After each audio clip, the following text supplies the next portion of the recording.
Ya. Lagi sekali bersyukur kepada Tuhan karena kita dapat waktu untuk kita boleh belajar bersama-sama hari ini. Saudara, kita akan belajar dari kitab Mika pasal yang ke-6. Ya. Mika pasal yang ke-6. Apa yang Tuhan tuntut dari hidup kita? Ya, lagi sekali, apa yang Tuhan tuntut dari hidup kita? Seringkali kita mendengar, ya kita mengasihi Tuhan, kita berdoa, maaf, bahkan ada yang sering berkata hamba Tuhan dituntut untuk memberi perpuluhan. Enggak saudara, bukan doa puasa, bukan doa pagi, bukan memberi perpuluhan, tidak. Inilah firman yang kita harus tahu, harus mengenal bagaimana yang Tuhan tuntut. Saya baca dulu ayat ini. Mika 6 ayat 8. Hai manusia, tegurannya keras. Hai manusia, telah diberitahukan kepadamu apa yang baik. Papa sudah memberikan pemberitahuan, permintaan apa yang baik. Dan apakah yang dituntut Yahweh Tuhan daripadamu? Ini tegas sekali. Dan apa yang dituntut Yahweh Tuhan daripada hidup kita itu apa? Selain berlaku adil, mencintai kesetiaan, dan hidup rendah hati di hadapan Bapa di surga. Saudara, ternyata tuntutan Tuhan di hidup kita bukan 10, bukan 15, bukan 20, cuma 3. Saya ulangi, tuntutan Tuhan buat kita manusia ini bukan 10 hal, ya, bukan 15 hal, cuma 3. Tapi di dalam 3 tuntutan ini terletak semua hukum Tuhan. Jadi kalau saudara dan saya bisa menggenapi 3 tuntutan ini, maka dengan sendirinya kita sudah memenuhi semua hukum Tuhan. Jadi kalau saya simpulkan, begitu banyaknya hukum Tuhan, itu Papa kita meringkasnya hanya jadi 3. Kan enak, jadi nggak banyak-banyak, sehingga kita nggak ribet, hidup kita nggak repot. Cuma 3 hal yang Dia tuntut dari kita. Renungkan ini, nggak banyak, cuma 3 hal. Jangan berkata, walaupun cuma 3 tapi itu berat. Awas ngomong begitu, tidak. Tetap ini hukum yang Tuhan sudah ukur bahwa manusia pasti mampu dan bisa untuk melakukannya. Terima kasih Papa. Bapak tidak menuntut banyak-banyak dari kami. Cukup 3 hal ini saja. Maka semua hukum yang ada dalam seluruh kitab suci kita, itu dengan sendirinya atau sudah otomatis kita lakukan semua. Bahkan saudara, kalau semua kita hidup menuruti tuntutan Tuhan ini dan bisa memenuhinya, nggak akan ada perceraian. Tidak akan ada kejahatan. Maaf saya berkata. Kalau semua kita bisa menggenapi 3 tuntutan ini. Pengadilan tutup. Penjara pasti kosong. Serius. Nanti kita akan lihat. Masa sih segampang itu? Betul. Hanya segampang itu. Satu persatu. Saya mulai dengan hal yang ketiga. Dan hidup dengan rendah hati. Saudara pernah sadar nggak? Bahwa kesombongan itu awal dari kejatuhan. Tolong dicatat konsep ini. Kesombongan itu awal dari kejatuhan. Kata-katanya aja sudah gampang kita cerna. Jatuh. Coba renungkan. Orang yang sudah di tanah, sudah duduk di tanah, nggak pakai kursi, bisa nggak dia jatuh? Ayo renungkan itu. Orang yang sudah duduk di tanah, orang Jawa bilang ngelempoh, ya, duduk di tanah, bisa nggak dia jatuh? Ya nggak lucu, sudah duduk kok jatuh. Ya duduk itu sudah di tanah, nggak bisa jatuh. Maka itu orang yang bisa jatuh itu karena posisinya di atas, lebih tinggi dari tanah.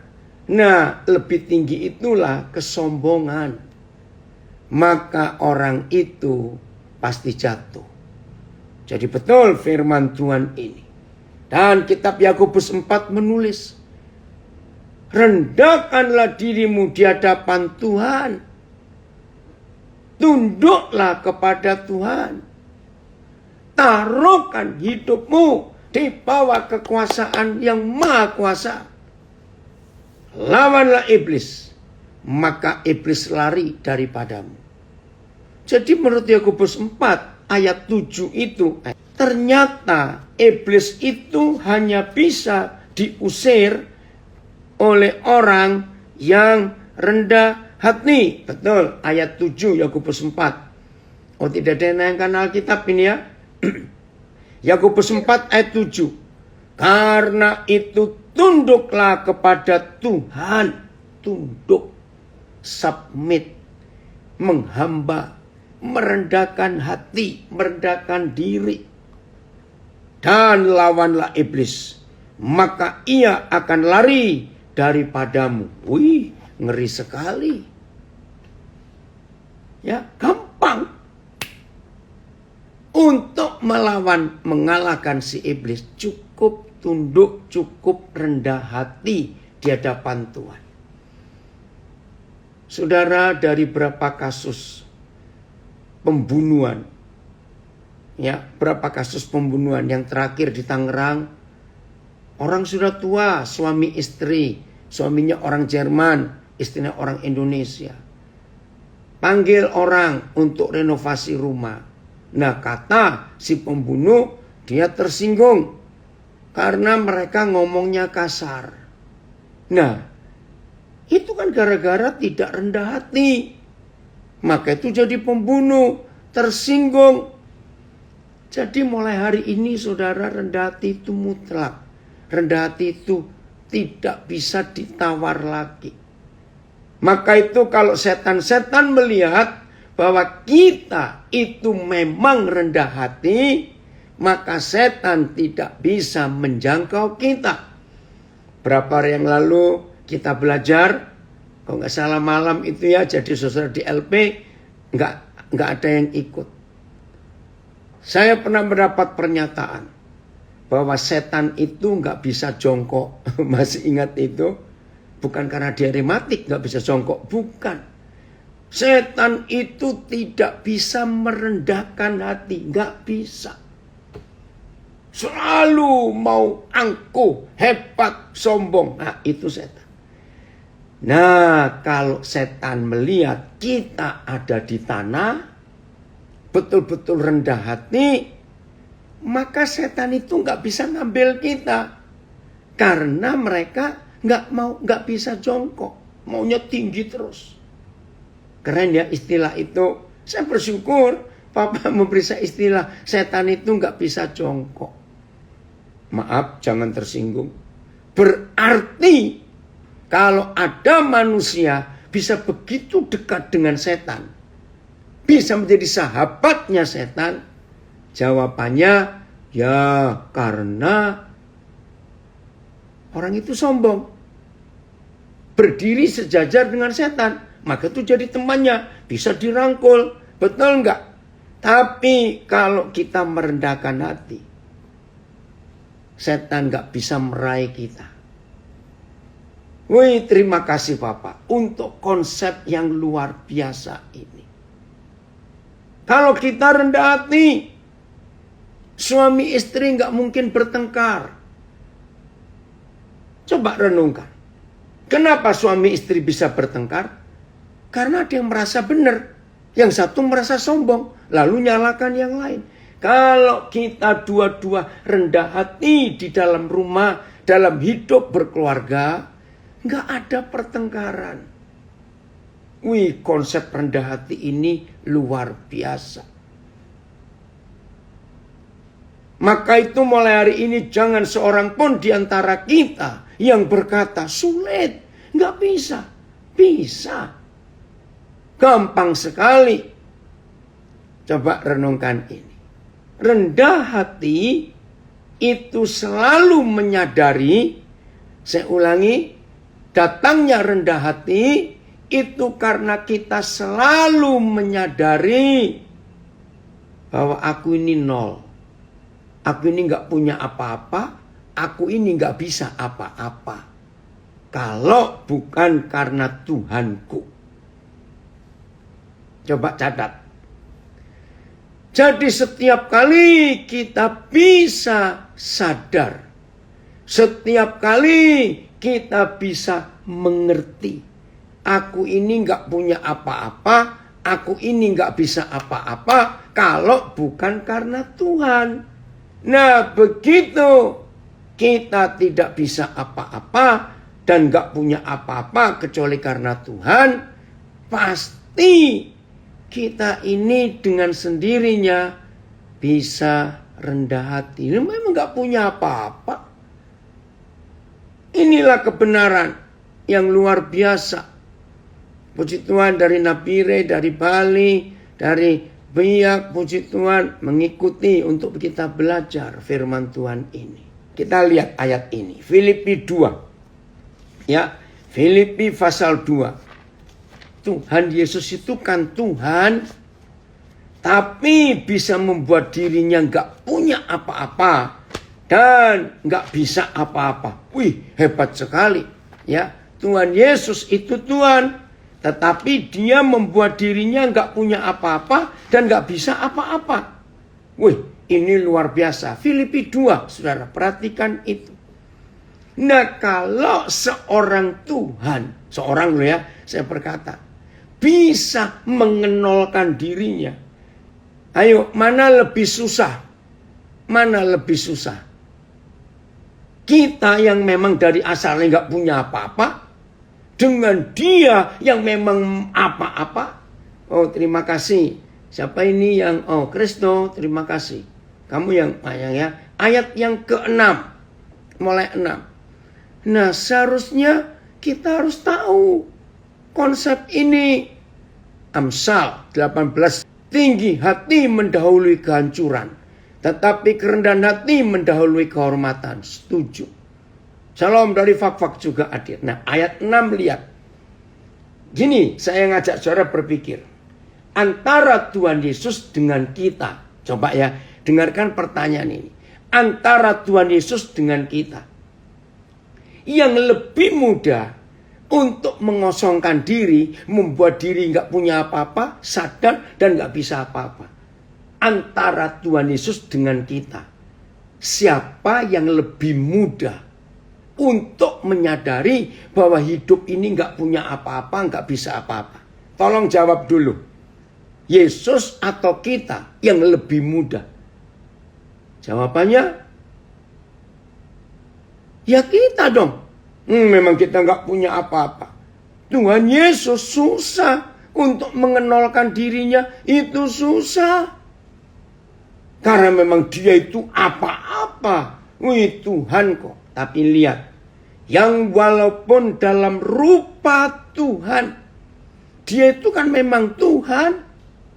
tidak menganggap kesetaraan dengan Tuhan itu sebagai milik yang harus dipertahankan. Bayangkan, dia itu Tuhan, tapi ketuhanannya luar biasa. Tapi ketuhanannya dia hapuskan. Itu sulit. Saya beri ilustrasi begini. Orang yang memang miskin dan orang yang memang kaya, mana yang lebih mudah untuk memiskinkan dirinya? Ya jawabannya ya memang sudah miskin. Maka itu kalau dibalik, maaf jangan tersinggung. Sudah miskin, sok kaya lagi, ampun deh. Maaf ya. Nah kita ini kan memang miskin. Lahir kita telanjang. Tuhan Yesus itu punya segala-galanya. Tapi dia bisa tidak menganggap kesetaraan dengan Tuhan itu sebagai milik yang harus dipertahankan. Nah ini loh. Saya ulangi lagi. Suami istri bisa bertengkar ribut karena masing-masing mereka mempertahankan status dan kepemilikannya. Maaf, kalau ada salah satu dari suami istri itu fakta lebih kaya dalam materi dari yang satu, orang tuanya lebih tinggi posisi di sosial masyarakatnya daripada orang tua yang satu. Saudara bayangkan, kalau suami istri itu masing-masing mempertahankan statusnya dan status orang tuanya, pasti akan merendahkan status pasangannya dan mertuanya. Maaf, ributlah hidup. Padahal kalau sudah menikah, sudah menjadi suami istri, ya satu, semuanya milik bersama. Nggak boleh dibanding-bandingkan, nggak boleh ini milikku, ini milik orang tuaku, itu milikmu dan milik orang tuamu. Nggak bisa lagi. Karena sudah menjadi satu daging. Begitu pula dalam persahabatan. Kalau masing-masing tidak mempertahankan statusnya, maka gampang sekali untuk bisa bersahabat dengan siapapun juga. Jangan mempertahankan sesuatu yang tidak penting untuk dipertahankan. Betul. Jadi saya ulangi, untuk rendah hati cuma satu syaratnya. Sadar, aku ini gak bisa apa-apa dan gak punya apa-apa kalau bukan karena Tuhan. Ayat 7, Kristo, Filipi 2 ayat 7. Ya, tolong dicatat ya ayat-ayat ini. Penting sekali untuk kita kenal hati Bapa. Oke. Melainkan telah mengosongkan dirinya sendiri dan mengambil rupa seorang hamba dan menjadi sama dengan manusia, dan dalam keadaan sebagai manusia ia telah merendahkan dirinya dan taat sampai mati, bahkan sampai mati di kayu salib. Simpan 3 ayat ini. Filipi 2 ayat 6, 7, 8. Untuk bisa rendah hati. Selalu sadar gak punya apa-apa, gak bisa apa-apa kalau bukan karena Tuhan. Maka itu penting untuk kita ketahui sikap hati kita yang sesungguhnya. Dan lihat dampaknya, hasilnya. Enak loh saudara, merendahkan hati itu enak. Enaknya apa? Lihat ayat 9 Filipi 2. Oh Papa, terima kasih. Itulah sebabnya Tuhan sangat meninggikan Yesus. Sangat. Haleluya. Nah, kalau Tuhan Papa Yahweh kita yang meninggikan kita, maka setan gak bisa meraih posisi kita yang sama dengan Tuhan. Nah, ini beda dengan kesombongan. Beda. Karena Yahweh Tuhan yang meninggikan kita. Dan mengaruniakan kepada Yesus nama di atas segala nama. Puji Tuhan. Jadi setelah kita belajar ini, diharapkan tidak ada seorang pun di antara kita yang gak bisa rendah hati. Apa sih yang mau kita sombongkan? Saya punya istilah begini. Saya itu akan menghargai orang yang sombong. Dengar ya, saya akan menghargai orang yang sombong kalau saya tahu dia nggak bisa mati. Nah, sombonglah saya terima. Setuju nggak saya ngomong ini? Bisa mati aja sombong. Oke, yang lain. Tuhan Yesus berkata bahwa dari hidup kita, Paulus menuliskan, dari hidup kita ini nggak ada yang baik. Coba saya bacakan. Roma 18. Ya, Roma 18 ayat yang ke-7. Tuhan tolong kami untuk jadi benar. Roma 7 ayat 18, maafkan saya. Saya berharap, Tuhan berharap setelah kita semua yang baru tahu ada firman seperti ini hari ini, Tuhan berharap nggak ada yang bisa sombong lagi. Apa yang kita mau sombongkan? Lihat firman ini. Sebab aku tahu bahwa di dalam aku, yaitu di dalam aku sebagai manusia, tidak ada sesuatu yang baik. Wih, ngeri saudara. Tidak ada sesuatu yang baik. Nggak ada. Nah, satu kali saya coba merenung. Oke, Kristo, bisa kamu keluarkan. Apa sih nggak ada sesuatu yang baik itu? Apa? Ini lucu sekali. Roh Kudus memberi saya ilustrasi ini. Nah, saya berapa kali melihat orang yang sayang kucing. Ya toh. Beda dengan anjing loh saudara. Kalau anjing itu masih harus dimandikan. Tapi kalau kucing itu jarang. Ya sesekali perlu. Tapi saya heran. Kok dia nggak bau ya? Kok kelihatannya tetap bersih? Kucing loh ya. Tapi jangan tersinggung. Saya beri ilustrasi ini. Nah, ketika saya memperhatikan kucing-kucing itu, uniknya Roh Kudus itu luar biasa. Yang muncul justru Roma 7 ayat 18 ini. Ayo, kan gak nyambung. Apa hubungannya ayat ini dengan kucing? Oh, ternyata begini. Maaf.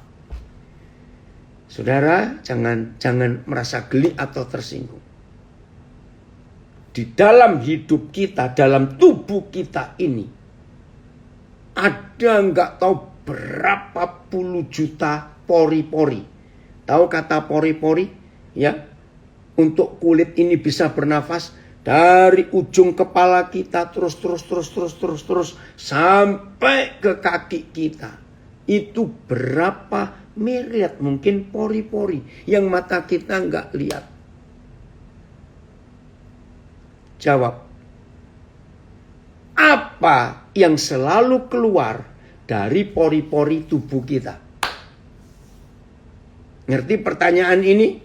Supaya kita nggak sombong. Apa yang selalu keluar dari pori-pori tubuh kita ini? Jawabannya keringat. Maaf. Nah, ini saya ngomong.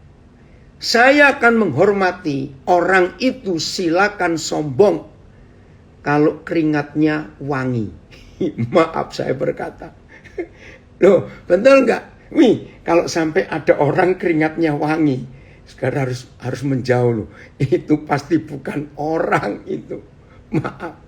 Loh, betul tidak saudara? Iya toh, Apa yang keluar dari lubang-lubang tuh pori-pori kita ini? Ini yang saya pikir. Kok kucing itu nggak mandi, nggak pakai minyak wangi, kok nggak bau? Kita ini nggak berbulu, mandi pakai minyak wangi masih bau. Itu yang saya katakan. Ini kalau orang Jawa bilang, barang mambu aja sombong. Maaf saya berkata, bau saja kok sombong.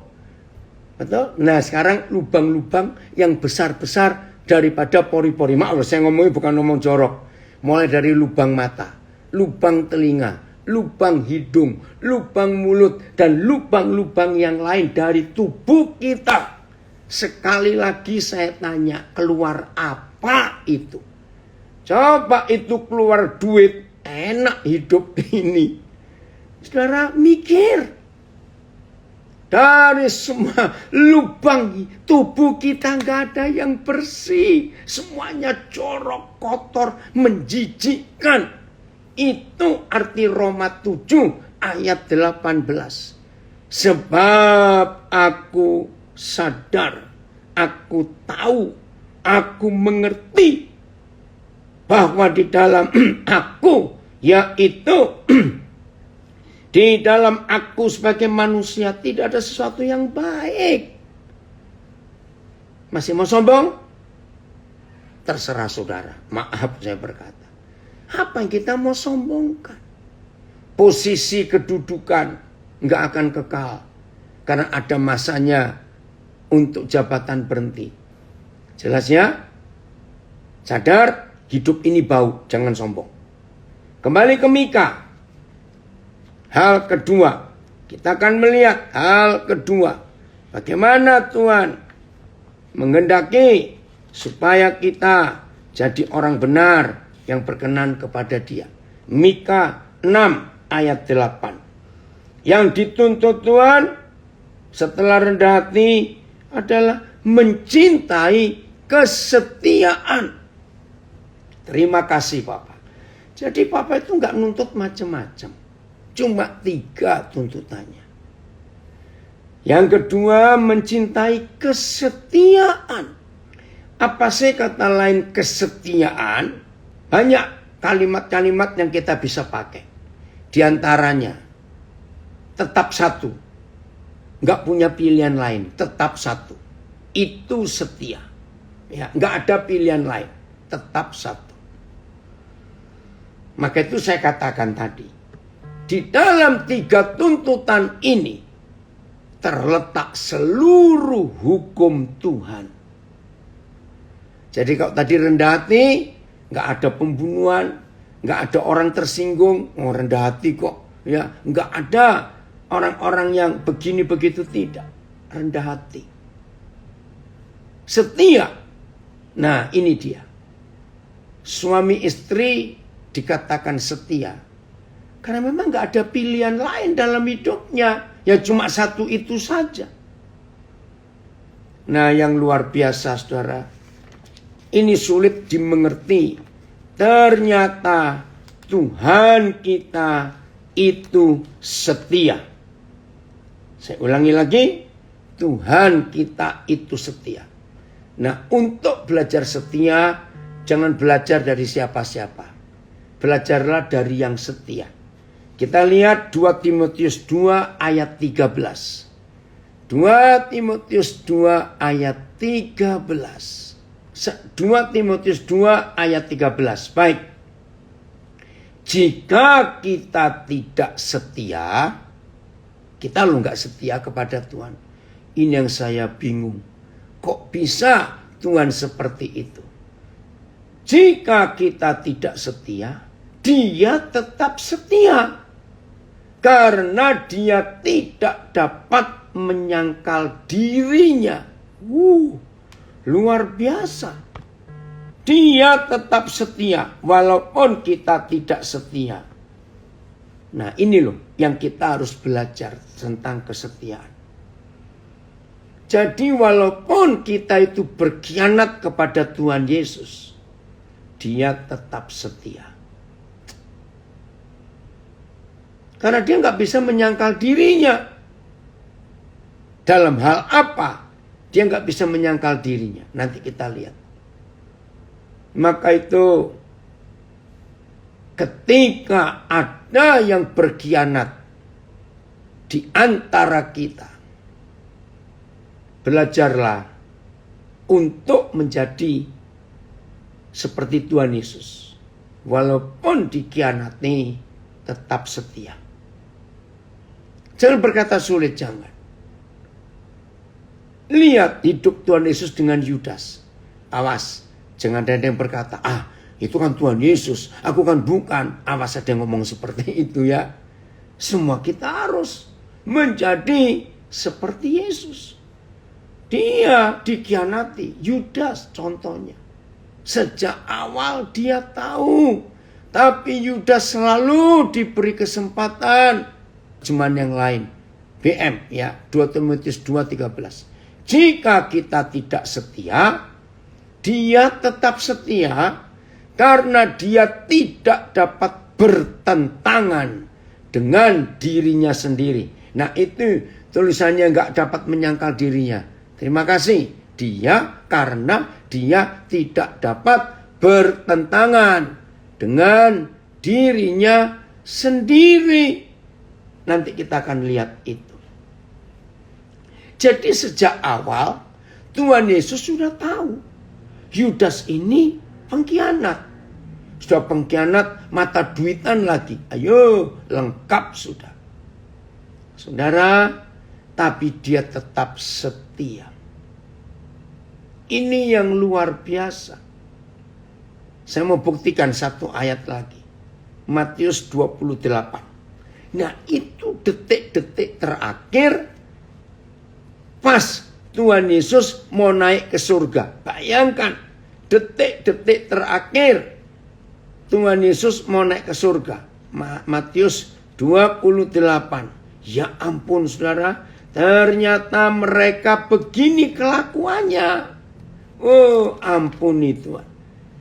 Ayat yang ke-16 sampai 18 ya. Matius 28 ayat 16 sampai 18. Coba kita baca. Dan ke-11 murid itu berangkat ke Galilea. Yudasnya sudah mati. Oke. Ke bukit yang telah ditunjukkan Yesus kepada mereka. Karena sudah dipesan, ayo kamu kumpul ke sana, aku mau naik ke surga. Ketika melihat dia, ya tentunya yang ke-11 itu dong. Ketika ke-11 orang itu melihat dia, mereka menyembahnya. Sudah menyembah loh. Tetapi beberapa orang ragu-ragu. Loh, saudara terus terang. Kalau Yesus model saya sebagai guru, saya syok. Lah, jadi selama ini kamu itu dengerin apa dan melihat apa dari aku? Aku sudah mau meninggalkan kalian untuk balik ke surga. Ternyata kalian beberapa orang masih ragu-ragu. Coba saudara bayangkan, gila nggak ini? Ampun, ampun. Terus ngapain mereka selama itu? Ini intermezzo saja. Kalau Yesus model saya akan minta perpanjangan waktu. Dengar, saya akan minta perpanjangan waktu kepada Bapa di surga. Bapak, boleh nggak saya minta waktu? Berapa bulannya? 3 bulan lagi. Saya mengurusin orang-orang ini. Bayangkan, aku sudah mau balik ke surga. Detik-detik terakhir ini, mereka masih ada yang ragu-ragu. Rasanya kayak apa? Betul nggak saudara? Tapi lihat bagaimana Tuhan Yesus sangat luar biasa. Sudah jelas mereka ragu-ragu. Tapi lihat ayat 18. Yesus mendekati mereka dan berkata, kepadaku telah diberikan segala kuasa di surga dan di bumi. Karena itu pergilah, jadikanlah semua bangsa muridku. Dan seterusnya saya nggak usah baca. Saudara bayangkan. Yang ragu-ragu pun tetap dapat tugas yang sama seperti yang tidak ragu-ragu. Orang Jakarta bilang ini kan gila. Ragu-ragu diberi tugas ke seluruh dunia beritakan Injil itu. Injil model apa yang akan mereka beritakan? Tapi itulah bukti Yesus tetap setia. Walaupun kita tidak setia. Dengarkan suami istri. Kalau ada pasangan kita tidak setia. Ayo kita tetap tunggu. Yang tidak setia itu balik. Serius. Ini hukum Tuhan. Maka itu kalau kita tetap setia, tidak ada perjinan dalam hidup. Perjinan akarnya dimulai karena ketidaksetiaan. Termasuk yang belum menikah. Maaf ya, baik cowok maupun cewek, perhatikan. Kalau kamu setia sejak sebelum menikah, maka kamu masuk pernikahan itu tetap setia. Dalam hal apa orang yang belum menikah kok harus setia? Nah ini loh pertanyaan yang banyak orang gak pernah mikir. Pertanyaannya, bagaimana orang yang belum menikah kok bisa diminta untuk setia? Harus. Loh bagaimana? Dia mau setia sama siapa? Dia belum menikah. Ini jawabannya. Kalau pemuda-pemudi sejak masih belum menikah sudah belajar setia, saya percaya akan muncul. Loh, kalau misalnya ada pemuda-pemudi mereka belum menikah lalu mereka ngadakan free sex, apakah itu salah? Jelas salah. Sebab dia mengkhianati calon istrinya atau calon suaminya. Tolong catat ini. Banyak orang tidak mengerti kebenaran ini. Bahwa setia itu harus untuk suami istri. Tidak. Walaupun belum menikah, toh suatu hari nanti saudara akan menikah. Nah, kesetiaan itu dimulai sejak kita belum menikah. Bahwa kita tidak akan melakukan hubungan seks kepada siapa saja. Karena hubungan itu hanya untuk nanti yang jadi istri dan jadi suami kita. Maka itu saudara, kalau orang itu setia sejak masih muda, nggak akan ada perjinan dalam hidupnya. Itu luar biasa. Setia. Orang bekerja, kalau memang tidak dikeluarkan, belajarlah untuk tetap setia. Tuhan ciptakan, Tuhan ciptakan berapa banyak, memang nggak banyak, tapi ada berapa jenis hewan yang setia. Salah satu contohnya, burung merpati. Ada berapa jenis unggas, mereka itu setia, kepada pasangannya. Nah, salah satunya adalah merpati. Luar biasa. Maka itu katanya saya juga belum menemukan secara psikologis. Burung merpati itu, secara biologis burung merpati itu nggak punya empedu. Jadi nggak punya pahit hati. Luar biasa. Nah, malu nggak kita kepada burung yang nggak sekolah, yang nggak bisa baca tulis, tapi bisa setia? Masa kita kalah dengan dia? Hebatnya firman Tuhan ini pantas. Tuhan tidak menuntut yang lain. Dia cuma menuntut 3 hal ini.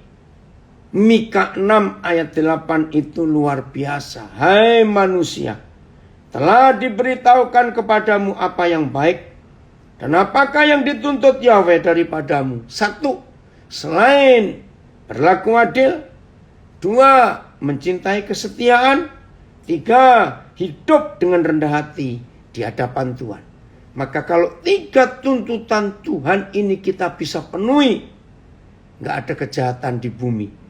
seluruh hukum Tuhan itu ada di dalam 3 poin ini. Oke, saya lanjutkan. Kesetiaan. Matanya lurus, fokus, nggak kemana-mana. Itu kesetiaan. Kesetiaan itu hanya ada 1, nggak ada 2. Maka itu saudara, dalam hidup ini kita harus tegas untuk melakukan kesetiaan ini.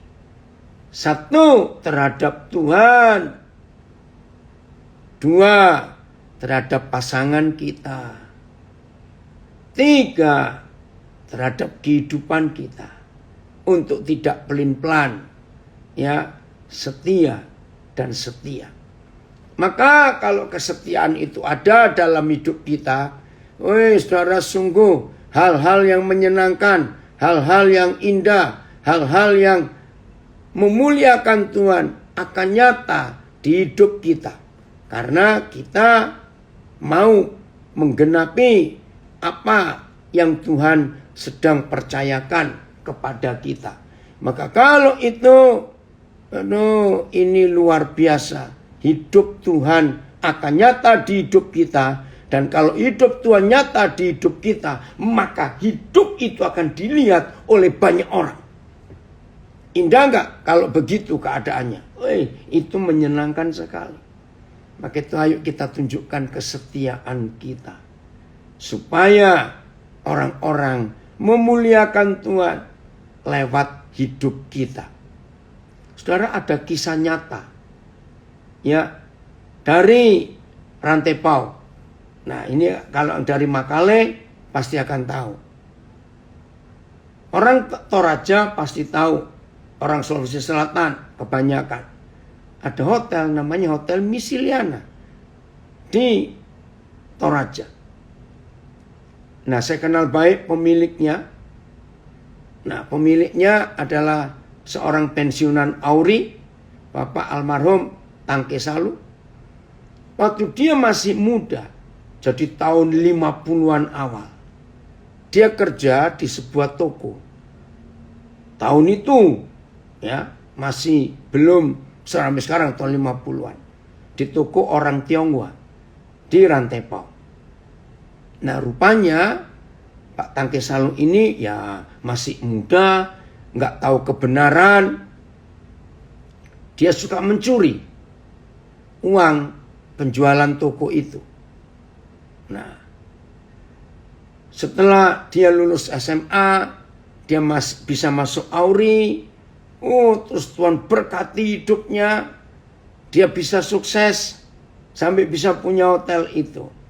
Nah, kira-kira tahun 80-an setelah dia pensiun, Roh Kudus itu tegur dia bahwa dulu kamu pernah mencuri di toko yang kamu kerja. Dia kaget. Bahkan sebelum dia meninggal, dia itu masih nginjil, naik becak, bersebarkan traktat. Nah, terus dia jatuh sakit, gak lama Tuhan panggil dia. Nah, akhirnya dia tanya, Tuhan, saya harus buat apa? Dan keluarga itu sudah pindah, sudah pulang ke Tiongkok. Waktu zaman PP 10, itu tahun 59, 60. Tapi karena Roh Kudus minta dia bertobat, dia coba-coba hitung berapa uang yang dia curi waktu itu. Ya, dia sudah lupa tepat jumlahnya berapa. Setelah dia hitung, dia kalkulasikan dengan uang rupiah di zaman itu, tahun 80-an awal itu. Maka keluarlah angka yang cukup besar. Dia hitung sendiri. Bahkan dia inflasinya, bunganya dia hitung sendiri. Mulailah Pak Tangke Salu itu cari orang itu ada di mana. Ya, karena niatnya sudah benar, walaupun sulit, Roh Kudus menuntun. Akhirnya dapat berita. Keluarga itu ada di Pulau Hainan. Ya, sekarang akan jadi pelabuhan besar di Pulau Hainan itu oleh pemerintah Tiongkok. cari berita lagi, alamatnya di mana. Akhirnya ketemu. Berangkatlah Pak Tangke Salung dengan anak terakhirnya, Ibu Ina, yang jadi istri Pak Pendeta Yonatan Patiasina. Waktu itu belum menikah mereka. Berangkat saudara, kaget. Pengusaha Tionghoa ini, dan mereka masih fasih bahasa Toraja. Terus mereka cerita nostalgia begini. Lalu Pak Tangke Salung ngaku kalau pernah mencuri. Dan pengusaha ini tertawa karena dia juga nggak tahu dan sudah lupa. Tapi karena kesetiaan pada hukum Tuhan harus mengembalikan. Saudara, pengusaha ini kaget dapat uang segitu banyak. Wih, terjadi keselamatan yang luar biasa. Ringkas cerita, gara-gara melakukan kesetiaan itu dan keadilan itu, berdiri gereja Tuhan di kota itu, di Pulau Hainan sampai hari ini. Hasilnya luar biasa. Nah, maka itu saudara, melakukan hukum Tuhan itu mutlak. Melakukan hukum Tuhan itu harus, yaitu setia. Oke, kita buka Wahyu 19. Mengapa Tuhan gak bisa menyangkali dirinya? Kalau tadi dalam terjemahan BM yang Pak Marques kirim, karena dia tidak dapat bertentangan dengan dirinya sendiri. Kenapa? Kita buka Wahyu 19. Ayat yang ke-10. Ya. Wahyu 19 ayat yang ke-11. Wahyu 19 ayat 11. Ya. Pak Marques, kalau ada terjemahan BM itu juga tolong ditayangkan di Instagram. Lalu aku melihat surga terbuka. Sesungguhnya ada seekor kuda putih. Dan ia yang menungganginya bernama yang setia dan yang benar. Ia menghakimi dan berperang dengan adil. Nah saudara, mengapa dituliskan walaupun kita tidak setia, dia tetap setia? Karena dia tidak dapat bertentangan dengan dirinya sendiri. Ternyata gara-gara ini namanya itu setia. Nggak mungkin kalau namanya itu setia lalu dia tidak setia. Dia akan bertentangan, dia akan menyangkal dirinya sendiri. Wih, waktu saya dapat ayat ini antara 2 Timotius 2 ayat 12 dan Wahyu 19 ayat 11, saya bilang, Papa, engkau luar biasa. Ini cuma guyon intermezzo saja. Di Jawa, puji Tuhan dari Sabah juga hadir. Di Jawa banyak orang, jangan marah ya, memberi nama anaknya itu Selamat. Ada toh? Nah, terus kalau di Batak banyak orang memberi nama anaknya Sabar. Maka itu banyak orang Batak namanya Sabar.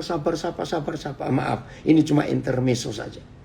Nah, berarti anak-anak itu maksud dari orang tuanya ya supaya selamat terus. Maaf ya, maksud orang tuanya begitu. Maka itu dikasih nama Selamat atau nama Sabar. Betul ya?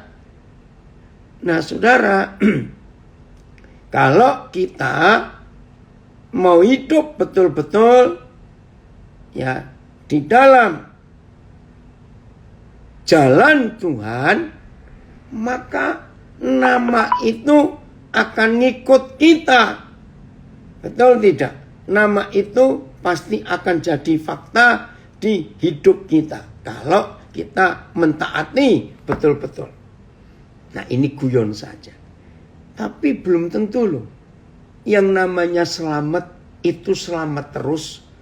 Belum tentu orang yang namanya sabar bisa sabar terus. Betul tidak, saudara? Maaf, ini intermezzo saja.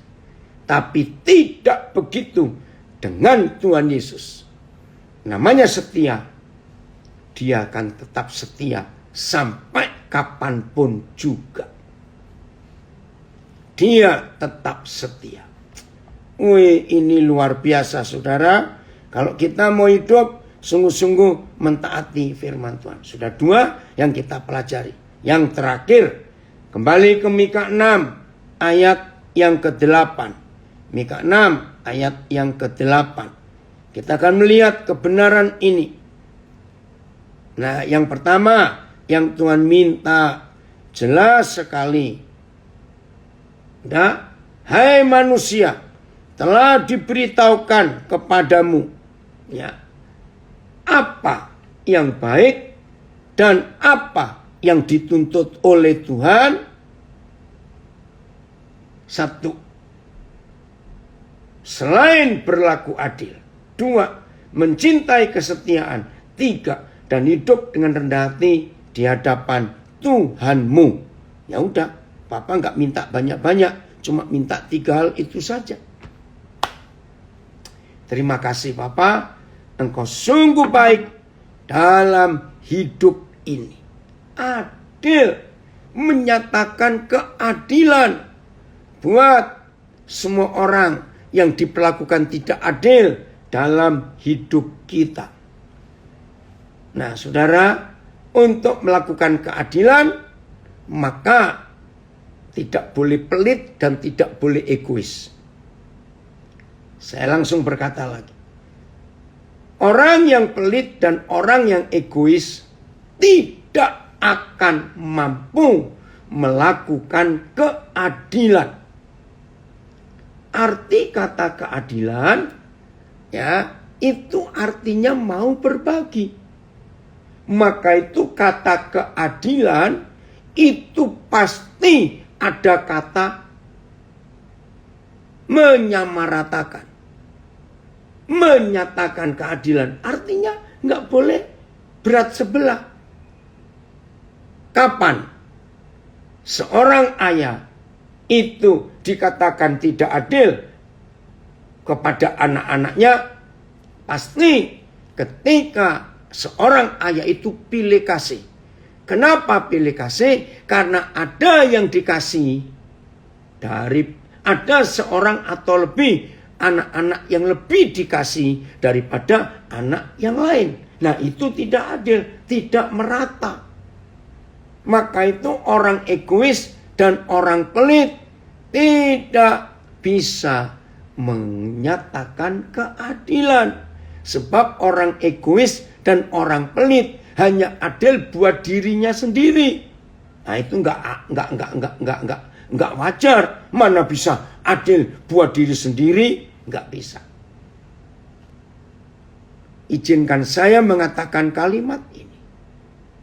Justru 3 tuntutan Tuhan yang ada di hidup kita tidak akan kita bisa penuhi kalau kita mengaku beragama Kristen atau beragama Katolik. Beragama Kristen pun kita masih dibagi-bagi. Kristen Protestan atau Kristen Pentakosta atau Kristen Advent atau Kristen Baptis atau Kristen Reform atau Kristen Armenian. Aduh saudara, maka itu tetaplah saudara beragama seperti yang saudara akui, tapi jangan itu menjadi kendaraan hidup saudara. Kendaraan hidup kita adalah berlaku adil, berlaku setia, dan berendah hati. Maka kalau 3 hal ini ada di hidup kita, di sini muncul kata toleransi. Orang beragama yang fanatik, justru mereka lah kaum intoleransi. Karena merasa paling benar, merasa paling hebat. Sepertinya surga cuma milik mereka sendiri. Ini jahat sekali. Betul, agama itu mengkotak-kotakkan kehidupan manusia. Jadi hari ini saudara, kalau 3 hal ini kita penuhi sebagai tuntutan Tuhan, percaya enggak? Bumi akan jadi seperti surga. Penjara kosong, pengadilan tutup, polisi enggak ada kerjaan. Wih, luar biasa. Maka bumi jadi seperti surga. Enggak ada orang iri hati, enggak ada orang mencuri. Ya, karena adil. Karena menyatakan kesetiaan. Enggak mungkin akan merugikan orang lain. Tidak. Wih, luar biasa. Kalau 3 tuntutan ini kita penuhi dalam hidup kita. Semua orang hidup dalam damai sejahtera. Wih, terima kasih Bapak. Terima kasih. Maka itu rekan-rekan hamba Tuhan, stop bicara doktrin gerejamu. Stop. Bicaralah tentang keadilan. Bicaralah tentang kesetiaan. Bicaralah tentang kerendahan hati. Itulah seluruh hukum surga yang Tuhan Yesus ajarkan kepada kita. Jadi kalau mulai hari ini semua kita memenuhi tuntutan Tuhan ini, hidup itu luar biasa saudara. Puji Tuhan, karena Tuhan ingin kita mengenalkan dirinya kepada dunia. Selamat menjadi pelaku firman dan selamat menjadi wakil Tuhan Yesus, Raja Damai yang adil itu. Saudara, Tuhan memberkati kita semua.